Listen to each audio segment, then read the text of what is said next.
Chapitre 6 du livre Crise de conscience de Raymond Franz. Extrait. Tour de garde du 1er mai 1974, page 259. Qu'en résulte-t-il quand un mensonge n'est pas dénoncé?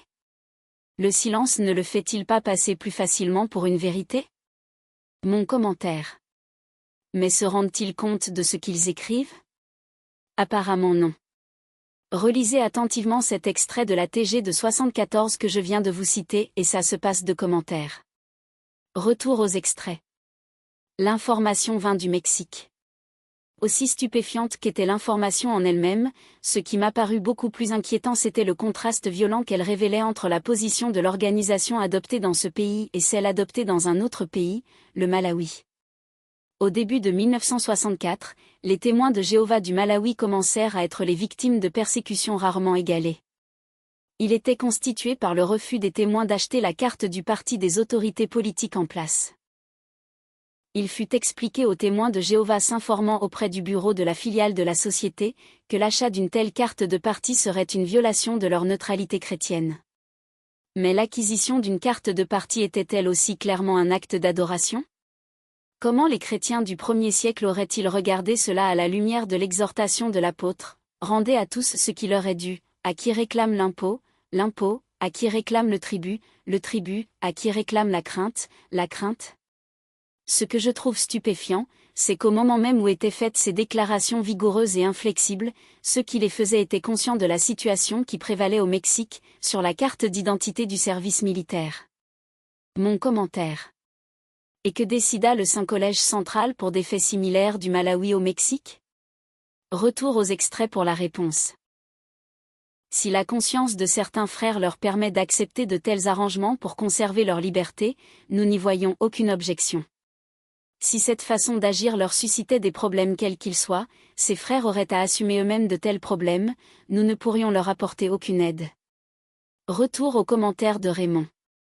Au Malawi, les témoins étaient battus et torturés, les femmes étaient violées. Mais ces gens restaient déterminés à tenir ferme la position de l'organisation qui voulait que l'achat d'une carte de parti soit un acte moral de trahison. Au même moment au Mexique, les frères témoins de Jéhovah usaient de corruption envers des fonctionnaires militaires pour obtenir la validation d'un certificat indiquant mensongèrement qu'ils avaient normalement satisfait à leurs obligations militaires. Pourtant, à l'extérieur du Mexique, très peu de gens ont une idée de tout ce qui fut dit à ce sujet.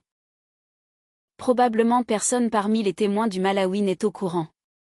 Je ne peux pas imaginer une politique de 2 poids 2 mesures plus évidente. Tous ceux qui, excusent par leur silence ce qui se passe au Malawi, partagent la responsabilité de ces persécutions. Ils auraient manifestement dû accorder aux frères du Malawi le même droit d'exercer leur conscience dans une affaire qui n'impliquait aucune corruption. Sans pour autant que ces personnes ressentent de réels problèmes de conscience. Une tour d'ivoire semblait étrangement éloignée de ce genre de sentiments, insensible aux conséquences qu'une telle politique de 2 poids, 2 mesures, un tel système m'apparaît particulièrement répugnant.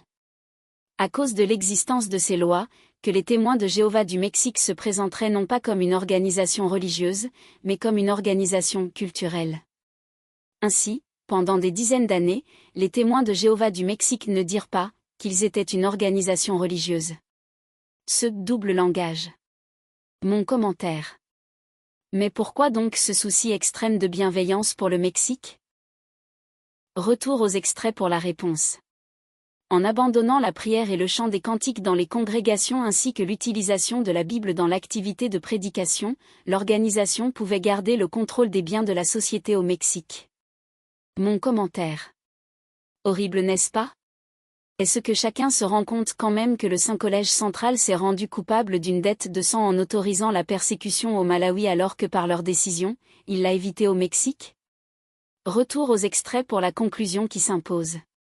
Ce sont des hommes qui, détenant l'autorité, s'accordent à eux-mêmes le droit d'avoir des points de vue contradictoires, mais qui exigent de tous les autres une uniformité sans faille.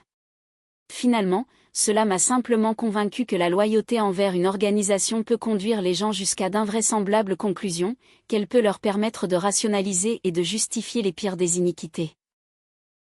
Le phénomène d'insensibilisation a pu être observé et démontré comme avec les pires exemples que sont l'Inquisition et le régime nazi. Ces exemples, trahissent un concept sérieusement perverti de l'intégrité et de la conscience chrétienne. Mon commentaire. Ce chapitre est un de mes préférés, si ce n'est mon préféré, car il contient des principes valables dans tous les domaines et que nous devrions tous suivre afin de ne pas fermer les yeux sur des injustices graves et s'en rendre par conséquent complices.